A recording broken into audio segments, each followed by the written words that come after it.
I actually have permissions now to record. Yeah, I was gonna say I thought I had to do that, but All right, let's get some dead air so I know where to cut. 3, 2, 1.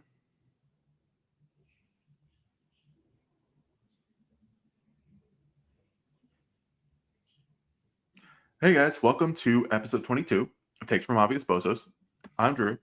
Joining me as always, our director of social media content, our guru for... I can't even think of anything else right now. I feel like I've used all the good stuff on you now, Zach. it's fine. It took that I can't muster up these long. It took 22 episodes to get to this point. Almost over a year's worth of episodes to get to this point. So I know it basically took like a year. Yeah. I'll respect it. It's okay. I'll appreciate it. You know, anything you can muster up is all right. I know Zachary Blattery is here as always. Zach, how you doing? How you doing today? Doing great after another stress-free Nick win. You know, just another cruising to another victory. Just all is right in the world again. So that should have the game really. Well, I think one of our earlier takes is we're going to get into the game, but like we'll get there.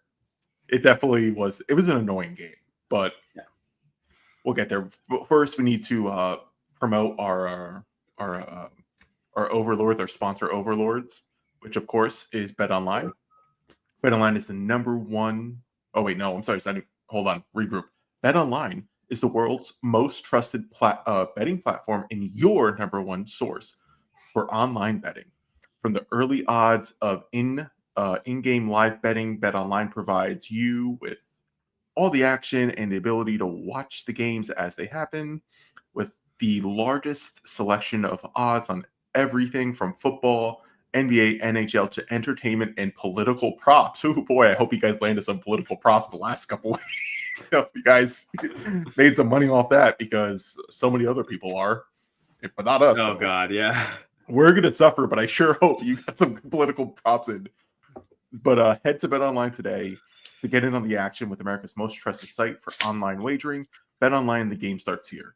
And of course, as always, this is the Strickland. This podcast is the first part that you're hearing is free, only for a little bit. Then if you go to patreon.com and subscribe, patreon.com/the Strickland, you'll be able to subscribe to many different tiers. We have a $6 tier, which is the full episode of this, Pod Strickland Friday episodes. Then there's a $9 tier with all that. Yeah, I don't remember if Miranda's, the professor's articles are on the $6 or $9 tier, but you do get exclusive articles from Miranda that way. You also get our NFL show. The NFL is in hold on, I can figure this out. They're in week 10. I think you're right. I'll double check. I'm pretty sure you're right. It could be 11. Come on, let me. I think I'm close only because last Sunday I was at a bar. You're wrong. Having You're lunch. wrong. Is it? You're what wrong. Is it? It's week 11. It's week 11. I was so close. By the way, we're recording on Saturday here, and tomorrow Sunday will be week 11 Sunday. So damn, I was so close. Because no, I was at the bar the other day and I saw the records faintly, and I was like, oh, I remember it. But anyway, but no, you'll get our NFL show with Con and the rotating guests. So like, definitely check out all that out. So again, patreon.com/the Strickland. Subscribe to a tier, and yeah. Oh, also don't forget, Zach already knows this, but we are also slowly but surely going to migrate our way off of Truth Social 2.0 to Blue Sky. We are getting there. Don't worry. Not just the Blue Sky. Not just the Blue Sky. Yes, we'll be coming to all your favorite microblogging platforms, whether it's Threads, Mastodon, Blue Sky, even Instagram, which is not really microblogging, but we'll be everywhere else. But the hellhole that is Twitter. Yes, we are. Yeah, we're getting out of that game, but stay patient with us if you're like, why haven't you done it yet? It took us a while to get all the way up there on Twitter before it became Truth Social 2.0. It's going to take some time, but don't forget, if you want to start, contributing to a healthier discourse on everything, check us out at Blue Sky, Thread. Well, maybe not Threads, but definitely Blue Sky. Definitely check us out there. I even created something on Blue Sky, which is crazy. I did. I have a Blue Sky and everything, and I have done no posts on it yet. Okay, I was gonna say, I was like, I didn't see anything you created on there. Maybe you have an account, but I didn't see anything. It's news to me. Made the account. I made the account. I don't know what I'm doing with it, but I have one now. All right. Are you ready for some takes? But we do have to get to something. We made a mistake. There's something. This is bigger than basketball. We have to get to. This is significantly bigger than basketball. We made a mistake last episode with about an NFL trade. How we said it would never happen. I forget the actual context. We messed up. I think we were generally talking about how major NFL like NBA style blockbusters just don't happen. We were saying like, oh, like these you won't see like a Mikal Bridges type of trade where like we give up 5 first and a salary to go get like a like that. Those type of trades don't happen. Actually, they do happen. They do happen. One of the greatest trades in recent modern NFL history. It's true. It really is one of the greatest modern trades in NFL history. The Matt Stafford trade to get him to the Rams from the Lions, where they gave up Jared Goff and a first, a second. And it was a great deal. The Rams won the Super Bowl, and the Lions have turned around their franchise, and they have Jared Goff, who's been playing well. And it was a blockbuster mega deal, and both teams won. And somebody said, G-Baked, our friend G-Baked in the Discord, he said, we call that a Leon. Win-win trade, man. There you go. So I really do love win-win trades. Yeah. Because trades have reached the point so much where it's like someone has to win the trade, right? There has to be a winner and a loser, and there has to be some sort of form of exploitation in the trade. It's just like, just make a deal for both, like just work with each other and make a deal that works for both. Like we don't have to make this complicated, but Leon's ahead of the curve on this. Leon is so ahead of the curve that even in win-win deals, he's still the winner. He's still the winner. Like even in deals where it like makes sense for both sides, like the Raptor trade or the Wolves trade, he still comes out on top as the better team and the team that like kind of won the deal, even if the other team didn't get totally screwed or something like that. So that's a real Leon. Yeah, we'll see how the Nets one works out, but I still think unfortunately that the Knicks unfortunately did have to pay like the big brother tax. Like, we paid the premium to get him across the river. You know, it's tough. Like. I think it's just really annoying because like, is Mikal actually worth what it was like the 5 picks in the swap or whatever? No, but like if you needed to get him from the Nets, you had to overpay by probably like 3 picks. You know what I'm saying? Like it just was unfortunate. But wasn't unfortunate last night though. It was not unfortunate last night. How about that transition? That was a great transition. So our first take is from I was going to say Zpoo3, ZMP323. Ariel Hukporti, a future defensive player of the year. Let's talk a little bit about the last night's Knicks Nets game. We're gonna get into the cup stuff too, so I'll save some of it because I know you have probably some piping hot takes. I've been sitting on NBA Cup discourse for weeks. The NBA Cup, the court, all that sort of. I'm assuming you have everything, but let's just talk about the game. So even though the refs really wanted to make this a game in the fourth quarter, they did everything in their power to make this a game in the fourth quarter. The Knicks still come out on top. I didn't think the game was actually ever in question, even with the officiating on how bad it was in the fourth quarter. The double technical to OG. That was the worst call of the night, in my opinion. There were, in a game that had a lot of bad calls. I thought that was the most like deranged call of the night. Especially because they reviewed it. Oh my god! Dude, but don't even get me started with the reviews, because we had the other review earlier in the game that was like the redaction review where they went back and changed a different play from the one they were. We're getting too ahead of ourselves though. Let's go back to. But no, let's go back to Ariel Hukporti because he finally got a chance to play because Cat was probably hungover from his birthday. It was a knee contusion. If you remember correctly, he did bang knees with somebody in the last game. Very close. Okay, and he was like. Well, so 2 things. One, I'm behind. I have not watched the Bulls game, but I have watched the Bulls game, so I need to get back to watching that. You're in for a fucking roller coaster.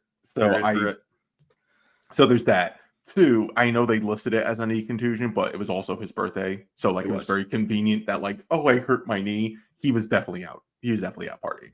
So, which is fine. It's just fine. I'm not criticizing. I get it. You're allowed to do it.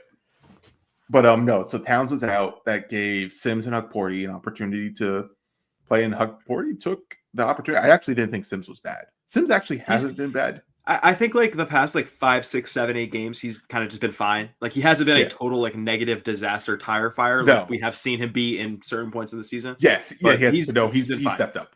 But Yeah. Ariel Hukporti definitely stepped up, and he like he looked great for rookie. There's definitely skills there. There's definitely tons of things he needs to improve on, of course, too. But I just think just his ability to break. Right. I know this sounds silly, but like he moves very fluidly. He has he actually has ball skills, right? He can put the ball on the floor a little bit. He can pass. He's blocking shots. Yeah, he's also he's way more physically gifted than Jericho Sims. And Jericho Sims is a freak athlete who can jump out of the gym, but at the end of the day, he's like 6'9" with not the longest arms in the world. And like Hukporti just being a legit 7-footer who might be like 7'1" or even like look 7'2" in certain shots. Like this guy can just kind of affect every shot that comes into the paint. He can like do shit offensively and get rebounds and just kind of like be huge. And like that's something Jericho's never going to do, no matter how much he practices or whatever the hell he does. So you can see how much an impact he makes right away. And it was awesome to see him kind of flourish last night. That was great. Even Clyde was like, they need to get him off the bench. The word he used was, how long can they keep this guy sequestered on the bench? Yes, it was. It was a great Clyde moment, I will say, because he used it that way. I agree. When they were, I think it was Han was reporting the idea that the Knicks are slowly trying to ease him into NBA play because, like, which makes sense. I also want to point out, like, this was the Knicks barely, like, we're not even a quarter of the way into the season, and we actually had very much a game that's supposed to have some level of stakes. The rookies were playing, right? Like, the young guys got in. They were playing, and they were playing well. So, like, it was actually a great, almost like game to see where Tibbs was like, no, we're going to play the rookies. Like Dadier did his thing. I was very intrigued that he went to Dadier over Matt Ryan after Matt Ryan had kind of like gotten the spot as that backup wing for the past 2 or 3 games. So I don't know if it was like a let's just see, or if that's like a permanent switch, because like as long as Precious is out, like he's one of those wings is going to have to play. So I'm interested to see who it's going to be. So no, I thought that was great to see. I really liked Hukporti. I liked the way the team plays with Hukporti as well. Yeah. And there's very similar things to what they do with Hartenstein, what they did with Hartenstein. And even going back to like Mitchell Robinson and going back to the centers we've had before that, like this is the same archetype of 5 that we've watched the Knicks like excel in hitting on ever since this front office kind of took place. Yeah. And like it's kind of no surprise that they've done it again, but it's also no surprise that Brunson is comfortable playing with a guy like this. And you can tell that these guys who have been around this team are comfortable playing with a big who can just kind of roll to the rim, finish around the rim, and do that type of stuff. So yeah, like we all knew this. It's going to take times with Towns because like it's such a different player. It's such a different player. He's definitely closer to like a Randall in the sense of you probably want him. I don't think you want him at the 4, but you get what I'm saying, though, in terms of kind of like roster construction with this team where they're used to playing with a 5 who has some semblance of like getting to the rim. Yeah. Mitchell Robinson doesn't have like on-ball skills like Hartenstein, but like he sets screens really well and he can get to the rim and he's the greatest offensive rebounding threat in the league right now. Hukporti and then Hartenstein can show like, hey, they can pass the ball. They can do some things, like they can put the ball on the floor. Where Towns is just this giant offensive player that isn't going to always do the center things on every single possession, right? Like it looks like the Knicks are comfortable with a center who does all the center stuff that they want the center to do. So that's why I think it's going to take some time. But it's great to see Hukporti do that with that game. Here's something I wanted to talk about. I wanted to see what your thoughts are. I know Cam Thomas went for what, like 43? Something like that. Yeah, it was gross. It was very irrelevant. It was an irrelevant 43. I think he was a team low and plus minus also for that. I can double check that right now, but I'm confident that his plus minus was bad. I don't know if anyone's gonna be like, I can't believe they let Cam Thomas like pop off.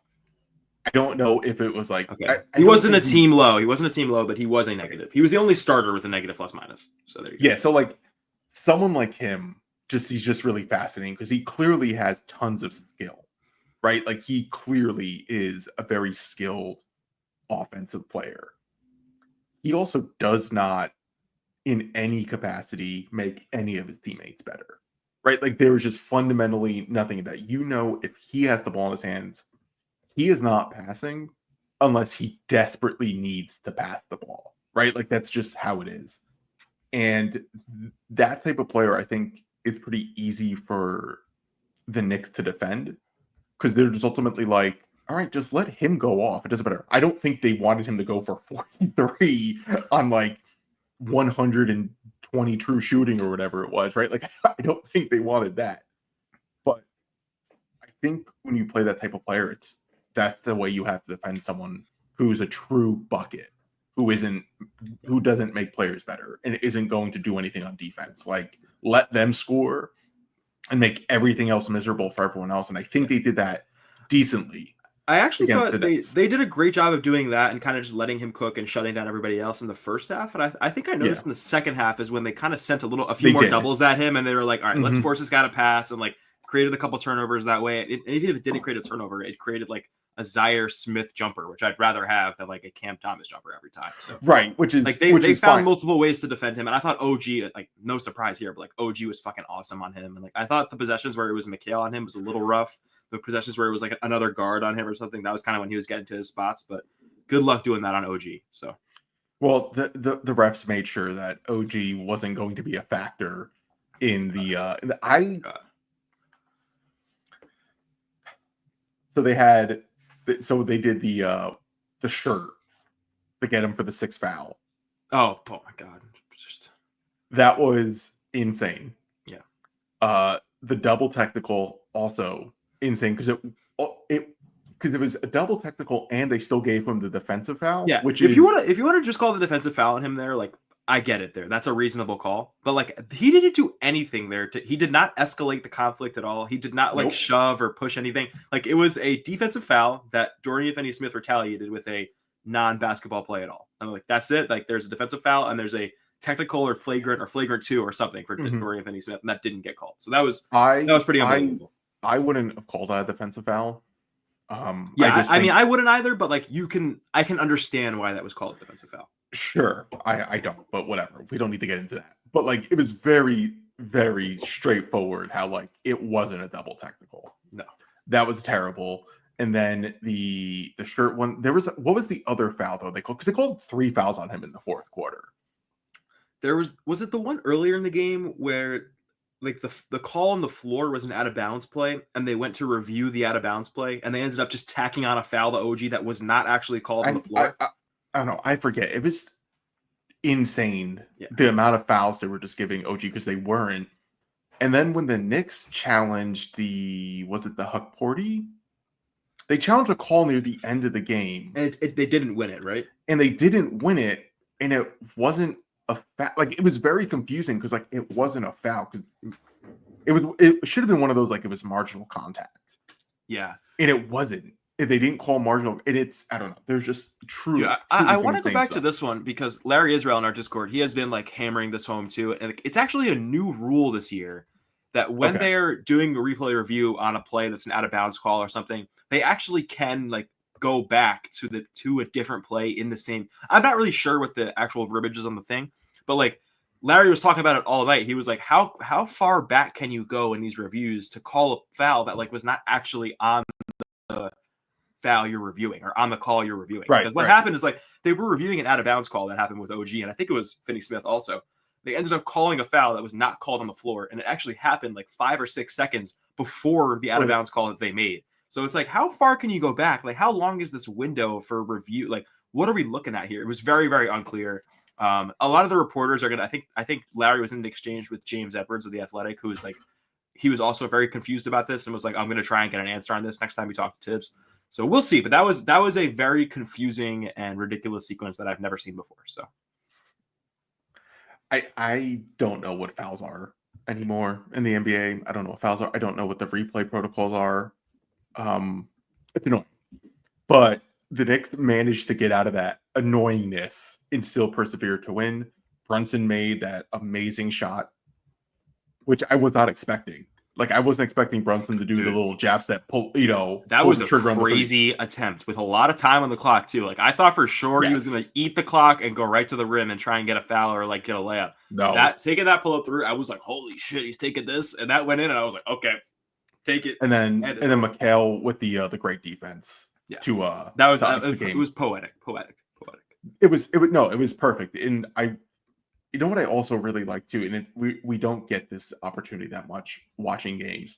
Both teams didn't have timeouts, and there was still like 30 seconds left in the clock, so they just had to play basketball to close the game, and it was so refreshing to watch. Where like they made a made basket, the Knicks made a made, and then the Nets have to be like, "Shit, we're down. We need to get a good like we have only and we have to get across full court in like 3 seconds too. There's no like advance the ball or whatever. Yeah, yes, it was so fun and great to watch, and there was a part of me that was like, they're going to call a foul on McHale. Oh my god, dude! It's like we're so conditioned to think that now too. After these past few games, like it wouldn't have surprised me. It wouldn't have either, but I actually very much enjoyed how that sequence went, where there were no timeouts with under a minute left, and you just had to watch these teams just play basketball till the end. I thought that was refreshing. It was great because we don't get to watch that.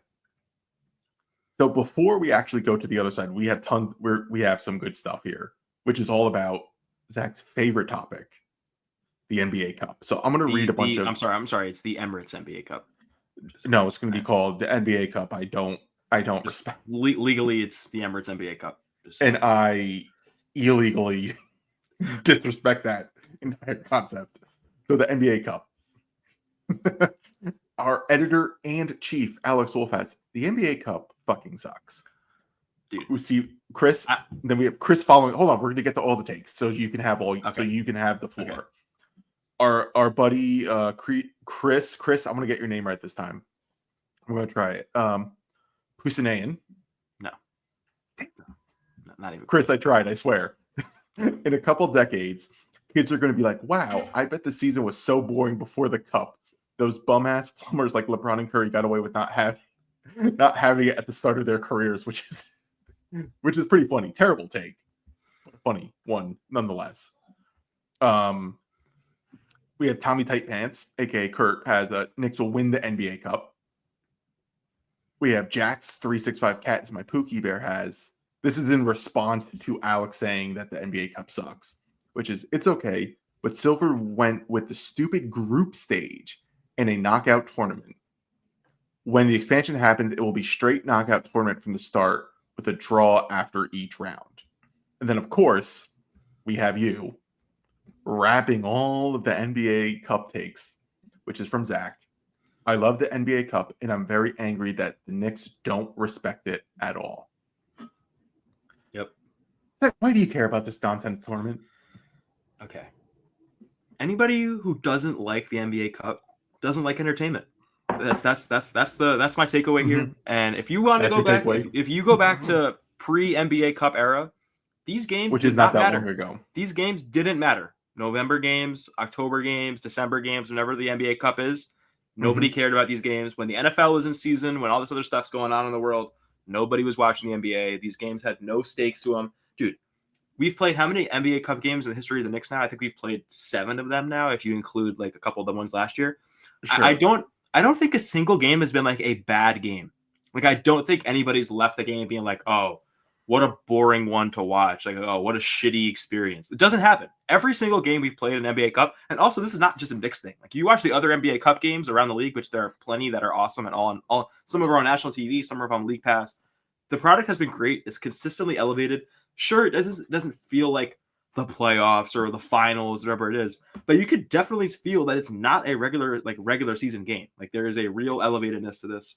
The courts, like this is a whole other topic about like how cool they look, how specific ones are better than others. The fact that we have different courts, it's pretty cool. Like it's an extra thing. And like the casual fan, you walk into a bar and you see this fucking bright green court. It's like right away, there's like something going on here. You know, it's like not just a regular game. So I like the idea. I think it's cool they're doing like all this custom stuff, the custom basketball, the custom warm-up t-shirts, all this other stuff. It feels like a different game. It feels like a different experience. And it's made me care. I'm sure a lot of other people are watching these games. I'm sure the numbers on like the ratings on the TV channels are way higher than they would have been for a regular like December, November game. Not that that matters to us, but still, it is representative of what they're doing here. And all these games have been good. The most disappointing part about this, and I mentioned it in my take, the Knicks do not respect the cup. As an organization, the Knicks don't care. The Knicks are just like, bro, this is a regular season game. Like, we do not care. Multiple examples to prove this. The most important being that Cat and Deuce sat yesterday. They did not respect the cup. If you respected the cup, they would be playing. If this were a playoff game, they would both be playing. I can assure you of that. It's unfortunate they don't respect the cup. The other reason they don't respect the cup is interesting too, because last year they covered the NBA Cup like any other team. They announced the new court. They had a fucking explainer video produced that explained the rules and the system of how this is all working. They celebrated. They like acknowledged that the games were NBA Cup games. And when they won, they were like, "Oh, we're 2-0 in group stage, or we're 3-1 in the group stage." Like they would actually like be invested in it. But this year, my conspiracy is that this is a sponsor relationship issue here. They actually have not on any of their social media, Instagram, Twitter, X, Blue Sky, Thread, whatever it is, they have not acknowledged that any of the NBA Cup games are NBA Cup games. So like on their game day graphics, on their like final score graphics, whatever, there's no like NBA Cup logo. There's no mention of them being 2-0 in NBA Cup play. There's no mention of this bright orange court that we just had. It hypothetically, did you like it? If you had, I'll get to that next. If you had only followed like at NY Knicks socials, you would have been totally surprised that we had an orange court when you turned on the game last night, because they did not announce the court. They did not like post a sneak peek of it. They did not like go in the morning and be like, "Hey, here's the court for tonight." Like, no, there was none of that. It was like a total surprise. They actually just acted like it was a regular court. Like there was no acknowledgement whatsoever of the NBA Cup. Hey, that's their choice. Other teams are acknowledging it. Other teams are respecting the cup. The Knicks are not one of them. But I will be respecting the cup from my apartment every time they play in it, and it's great. Going back to, did I like the court or not? I didn't love the design. I felt like all of the NBA Cup courts this year are like kind of following the same like circular texture thing, where like the middle of the court is like a darker circle than there's like a circular pattern. Yeah, I mean it's a cool, like the design is fine. I thought last year with like the stripe in the middle was actually a cooler design. I thought it just looked a little fresher, funkier than these circles. But I will say the orange color is much easier on the eyes, just like when you're watching on TV, than the blue. Like the blue is just hard to look at, and like the green in the Boston court, and like a lot of these other teams have these like weird saturated purples and greens and blues. Those I'm not liking. When you got an orange or even like the red courts are not actually that bad. I feel like it's these warmer colors that are actually like the ones that are closer to like the original hardwood color, which is like a yellowish orange. Those tend to like be fine. And like I actually talked to people who were at the game last night, and they were like, you don't even notice it. Like it's kind of just like a regular court, and like that's not that big a deal. So I do like the orange court. It's better than the blue court last year. Maybe not like from a design standpoint, but just from a like viewers experience watching the game, it's better. It was fine. It worked. It was easy to see the players. It wasn't like you're losing the player in the court or something like that. So overall, great experience. Also, the Knicks group that they're in, like the NBA Cup group they're in, cakewalk. So we're 2-0. We've got the fucking Orlando Magic with no Paolo next, and then I think the other team is like, is it the Hornets? I can't even remember who are. I was looking at the Cup schedule, and like we should go 4-0 in this Cup. All your Vegas sports books, Bet Online, our great friends at Bet Online, we are the favorite to win the NBA Cup, the entire NBA Cup. We are the favorite to win as of now. Why? Because we're 2-0. Our group is cake, and we have a good team. That's why. Okay, sure. Okay. So we're going to win the NBA Cup. Will they hang a banner? Probably not. And I think that would be really funny. I think it would be really fucking funny if we won the NBA Cup. Please don't. The year after the Lakers hang the banner up, we just don't hang it up, and we just don't even acknowledge it. Imagine we win, and there's like no celebration at all. I agree. That's what it should be. That would be so fucking funny. And like as a Cup respecter, I would respect that. I would respect that more than like a full-fledged celebration. That would be great. So that's my NBA Cup spiel. I'm a big fan. What do you think? I don't care about the Cup. I'll agree with you with this. I don't give a shit about the Cup. The orange court was significantly better than the blue court. Just for me, like hands down.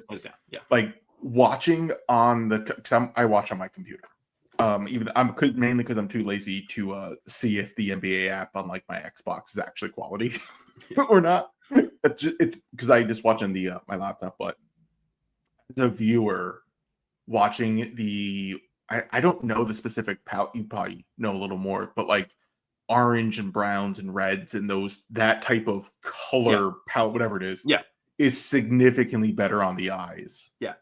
Than watching like I saw the Celtics one and I liked the design, but the green is so harsh.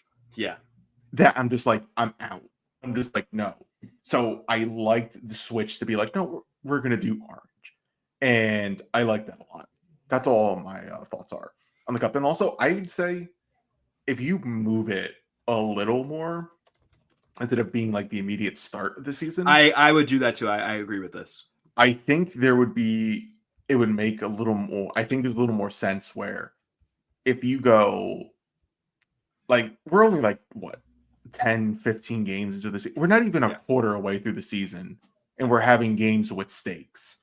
And I think anyone who watches the NBA knows that like it takes a little time to get into a rhythm. I would wait. I would like start it, not maybe now, but like start it in December and then let it run to like the All-Star game or something like that. Right. Like I think spacing it out a little more would help them a lot. It's also year 2.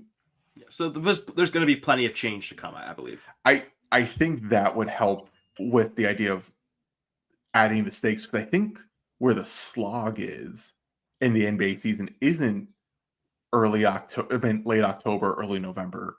The slog is like January, February, March. Yeah. Because like that's where the slog is. Then like April comes about and you start seeing teams really ramping up for the playoffs. And then, you get that type of stuff. I think the slog is from almost like Christmas to the All-Star game. I think if you move the cup to truly like a mid-season type of tournament instead of an early season type of tournament, it would be a lot better. Because right now I don't care, because as for me watching the games, I'm a lot more interested in seeing what teams are doing than anything else. Like I don't care necessarily about the wins and losses right now. I think we're gonna get to like a Cavaliers take, right? Like I don't really care that the Cavs are undefeated right now. I want to see how they're playing leading up to the playoffs. So like that type of stuff. Like that, I'm looking. I guess I'm just watching the game completely differently, but I don't know how everyone else is watching basketball in that sense. So I have one more court note. So do you remember the games that were like in Vegas last year? Like the semifinals and the final are like in Vegas at a neutral site. Remember that last year? Yeah. If you remember, last year's court was blue with a red stripe in the middle, and it was an eyesore. It was bad. Yes. It was really bad. They actually announced a photo of this year's court in Vegas, and it's actually a hardwood court. It's a hardwood court with like this tournament bracket print on it. And I actually think it's beautiful. I think it's one of the best courts I've seen from the NBA in a long time. And I'm excited for that because I know the Knicks will be making it to Vegas. We will be traveling to Vegas. Josh Hart will be going to Vegas in the middle of the season. Will he come back? I don't know. Well, it's to be seen. To be seen. Are they going to I know we haven't. Are they going to play it at the Sphere? Not yet. It's still at T-Mobile Arena. But it needs to be at. I think if you're going to do a thing in Vegas, and I'm not saying this. I'm actually not saying this as like the Mr. Dolan bit type of thing. I'm not in this case. I just think it would be really cool. Yeah.